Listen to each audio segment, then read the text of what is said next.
কখনো পায়ে ব্যান্ডেজ নিয়েই খেলা, আবার কখনো নিজে দাঁড়িয়ে থেকে দলকে জেতানো।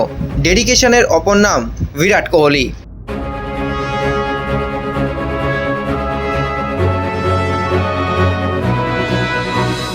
काटू क्या अभी काटू? आप नहीं रुक जाइए।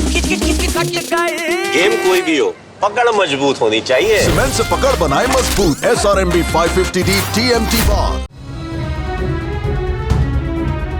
আইপিএল 2026 চ্যাম্পিয়ন আরও একবার রয়্যাল চ্যালেঞ্জার্স বেঙ্গালুরু। পরপর দুবার এই নজির গড়লেন বিরাট কোহলিরা এবং আবারও সেই জয়ের নেপথ্যের নায়ক কিং কোহলি। ফাইনালের রুদ্ধশ্বাস ম্যাচেও একা দাঁড়িয়ে কার্যত দলকে চ্যাম্পিয়ন করে গেলেন বিরাট। কিন্তু যদি গোটা মরশুমটা দেখা যায় এবারের আইপিএলে, কখনো তিনি পায়ে গোড়ালিতে চোট পেয়েছিলেন, কিন্তু ব্যান্ডেজ নিয়েও মাঠে নেমেছিলেন।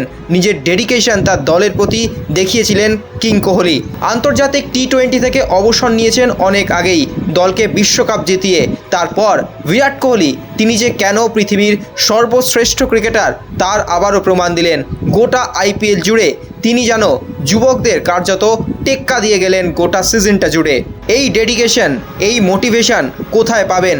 আসলে ক্রিকেটের মেসি রোনাল্ডো যে একটাই, তিনি কিং কোহলি। ফাইনালের রঙ্গমঞ্চে আবারও তিনিই রাজা। তিনি তার রাজত্বে শাসন করলেন, দাঁড় করিয়ে কার্যত হারিয়ে দিলেন রাজপুত্রকে। শুভমন গিল ভারতীয় দলের অধিনায়ক, আর বিরাট কোহলি সেও এক প্রজন্ম। দুই প্রজন্মের মধ্যে দাঁড়িয়েও বিরাট যেন বড় দাদার মতোই দলকে জেতালেন। আসলে তিনি তো গোটা জীবনটাই ক্রিকেটকে উৎসর্গ করে দিয়েছেন। 18 বছরের যন্ত্রণার পর গত বছর প্রথমবার আইপিএল চ্যাম্পিয়ন হয়েছিল রয়্যাল চ্যালেঞ্জার্স বেঙ্গালুরু, আর এবার লড়াই ছিল খেতাব ধরে রাখার। সেই খেতাব কার্যত অর্জন করে নিলেন বিরাট কোহলি তার একার কাঁধে গোটা দলটাকে সঙ্গে নিয়েই। আজও খেললেন 42 বলে 75 রানের অপরাজিত ইনিংস। শেষ বলে 6 মেরে কার্যত বড় দাদা মহেন্দ্র সিং ধোনিকে মনে করিয়ে দিলেন কিং কোহলি। সবশেষে হয়তো রাজার শাসন, রাজার সাজ, রাজাই চেস করেন বারবার। ক্রিকেটের এক অনন্য উদাহরণ আর মোটিভেশনের গল্প হয়ে থাকলেন Virat chess master Kohli.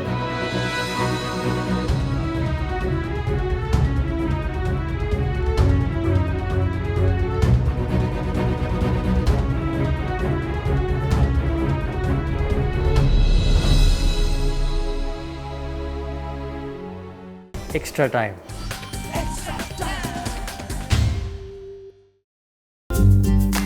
Latest news আর এক্সক্লুসিভ ভিডিওর সঙ্গে আপডেট থাকতে এখনই সাবস্ক্রাইব করুন আমাদের ইউটিউব চ্যানেল। বেল আইকনে ক্লিক করতে ভুলবেন না যেন।